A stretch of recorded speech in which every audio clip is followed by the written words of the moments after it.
Después de las denuncias del 2000, de nuestra renuncia, nos presentamos a este proceso electoral, pues convocado. Después yo le pongo la banda a Valentín Paniagua y por eso también recibí muchas críticas, pero para mí era una responsabilidad con mi país que teníamos que dar pase a otro gobierno. Cuando convocan las nuevas elecciones, en las que luego ha salido electo el señor Alejandro Toledo, él nos hace una campaña en contra a los candidatos que nos presentábamos en el 2001 para la lista congresal y anuncia en plazas que no va a permitir que ni Marta Chávez, ni Luz Salgado, ni Carmen Lozada ingresen al Congreso. Cuando yo escuchaba esto, decía, no importa, eso no depende de él, depende de los votos. Y yo tuve una de las votaciones más altas a nivel nacional. Fui la tercera congresista mujer más votada a nivel nacional en el 2001, 170.000 votos. Seguidamente estuvo Marta Chávez con 150.000 y estuvo Carmen Lozada con 100.000. Con nuestros votos y nuestra curul legítimamente ganada, a pesar de toda la persecución, a pesar de todos los insultos, a pesar de que ya nos tenían a los fujimoristas como sepultados, nosotros defendíamos principios, defendíamos lo bueno que habíamos hecho con el gobierno de Fujimori y lo seguiremos defendiendo, y por eso nos presentamos valientemente a un proceso electoral que creíamos nosotros iban a respetar nuestros votos. Pues a la primera sesión del Congreso de la República del 2001 del gobierno de Toledo, lo que hacen nuestros adversarios políticos y sobre todo la gente de Toledo, con Ferrero y compañía, Henry Piz, y todos los de izquierda radical que no nos perdonaban en absoluto haber vencido el terrorismo, nos sacaron malamente del Congreso por una supuesta infracción a la Constitución a Carmen Lozada y a mí. Posteriormente, como sabían que esa infracción a la Constitución no existía, no se podía sacar con eso solamente, empiezan a circular una serie de rumores de que nosotros habíamos recibido recursos del Estado por parte de Vladimiro Montesinos, cosa que fue una falsedad y que hemos tenido que seguir un juicio de 8 años para demostrar nuestra inocencia. Aprovecharon toda esa coyuntura y nos sacaron del Congreso. Fue una persecución terrible contra todos los funcionarios que trabajaron, técnicos que trabajaron con el gobierno de Fujimori, excelentes profesionales, militares, en fin, una persecución que todavía no termina, una persecución que ha continuado con las Fuerzas Armadas, con la policía, y vemos nosotros que valientes soldados que se enfrentaron al terrorismo, que fueron a luchar por la patria porque nosotros como sociedad los mandamos, hoy están enjuiciados, hoy están en la cárcel, están condenados a 20 años por estas pseudo ONGs defensoras de derechos humanos de los terroristas, por esta capacidad que ha tenido Sendero Luminoso de infiltrarse en diferentes áreas del Ministerio Público, del Poder Judicial, al extremo de preparar cuadernillos inclusive que han llegado a mis manos, donde les entregan a los jueces ya con los casos supuestamente resueltos para condenar a diversas personas. Esta es una persecución que ha tenido la cereza al sentar en el banquillo de los acusados al presidente más exitoso que ha tenido nuestro país, Alberto Fujimori. El verlo sentado en el banquillo de los acusados es realmente muy doloroso para los peruanos que sabemos reconocer que no somos ingratos, que él fue el que nos liberó de las hordas sangrientas del terrorismo. Y creo que la historia todavía no está escrita, que tenemos que escribir la historia todos aquellos que hemos vivido estos años de terror, todos aquellos que hemos trabajado, que no nos hemos enriquecido, que no hemos salido con ONGs al costado, como muchos de estos izquierdistas, que encuentran todas las ONGs que tienen y cómo viven de la plata del extranjero y de la plata del Estado peruano. Yo no tengo fábricas, yo no tengo, peor, perdí la fábrica de mi esposo que la tenía 35 años, y sin embargo no hizo ningún contrato con el Estado. Hemos perdido propiedades, pero hemos tenido la satisfacción de trabajar por el país y eso nadie nos lo va a quitar. Ustedes daban la cara, defendían al fujimorismo y la verdad es que ustedes recompusieron pues ese nuevo fujimorista naciente luego de esa terrible persecución.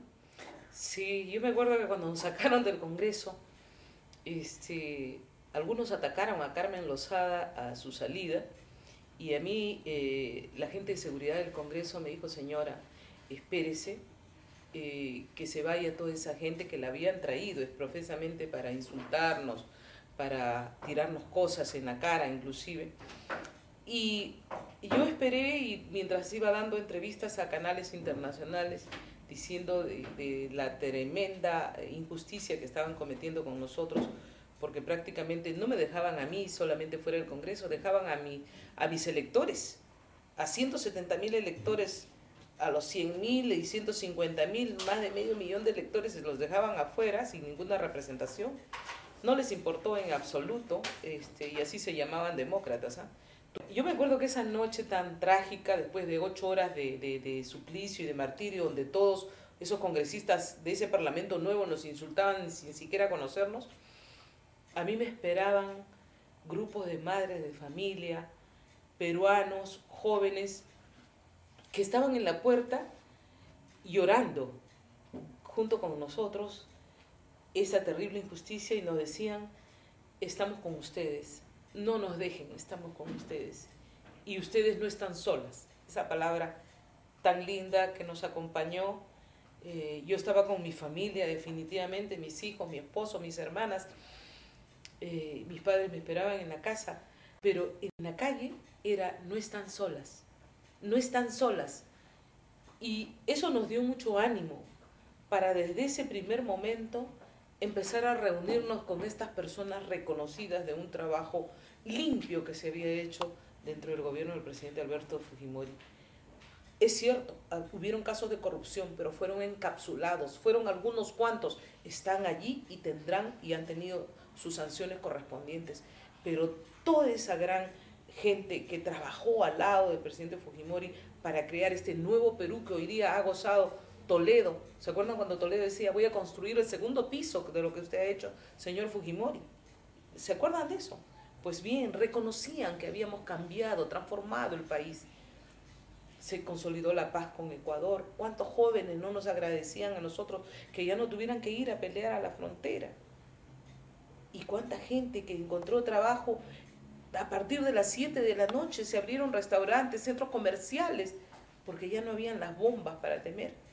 En fin, toda esa gente reconocida nos apoyó desde un primer momento y empezamos a luchar y a salir a pesar de las amenazas y a pesar de los juicios, a decir que el fujimorismo estaba vivo.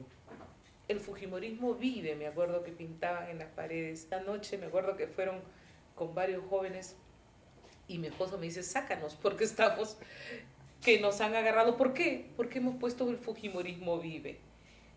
Anécdotas como esa tenemos los fujimoristas a montones. Gente que ha luchado, gente que ha muerto, como el gobernador Rojitas de San Juan del Lurigancho, como la señora Camonés de Huacho, nuestra coordinadora, el coordinador de Guadalupito también allá por el Santa.